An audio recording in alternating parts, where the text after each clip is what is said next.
Good morning বন্ধুরা। আমি তো বলেইছিলাম প্রথমে আজকে থেকে ব্লগ চালু করব। সবাইকে উঠে গেলাম, উঠে গিয়ে সবার আগে রাধা মাধবকে প্রণাম করতে ছাদে গেলাম।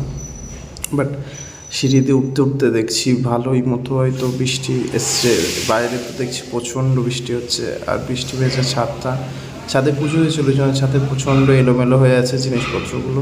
তারপর ঢুকলাম, রাধা মাধবকে প্রণাম করলাম। আর এই যে আমাদের ছোট্ট কুকুর সোনা, আমার মা সকালবেলায় উঠিয়ে দেয়।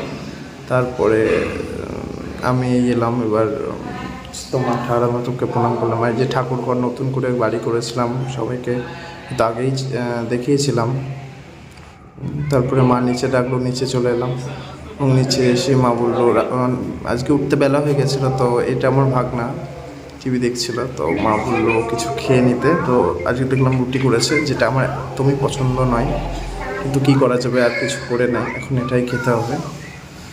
তো আপাতত খেয়ে বাবা বলছিল একটু দোকানের দিকে আসতে, তো দোকানে গিয়ে ফাইনালি দোকানের সামনে চলে এলাম। আমাদের বাড়ি আর দোকানটা একই জায়গায়, নিচে দোকান আর উপরে বাড়ি। তো দোকানে চলে এলাম। তারপরে মা বললো ঠাকুরকে দিতে, বা দুপুরবেলা গোপালকে সেবা দিতে চলে গেলাম ঠাকুর ঘরে। তো এই যে এবার দেখো, গোপালকে স্নান করাতে হবে। তো এই যে আমাদের গোপুসোনা স্নান করছে। আজকে ঠান্ডার মধ্যে বেশি জল দিইনি, ঠান্ডা লেগে যেতে পারে, সেই জন্য আজকে খুব কম করে স্নান করালাম। তো তোমরা দেখতেই পারছো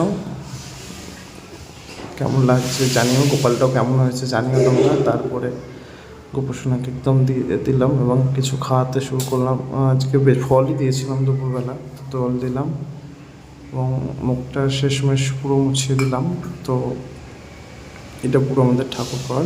আর কোপটা কেমন হয়েছে সত্যি জানিও সবাই। তো আর এই যে পুরো আমাদের ঠাকুর ঘরটা এবার আমি দেখালাম, যে রাধা মাধব রয়েছে। আর সবাই কেমন হয়েছে প্লিজ প্লিজ প্লিজ জানিও ঠাকুর ঘরটা কেমন হয়েছে। পুরোটাই আমার প্ল্যানে বানিয়েছি। আর গপু এবার খাক, চলো টাটা বাই বাই।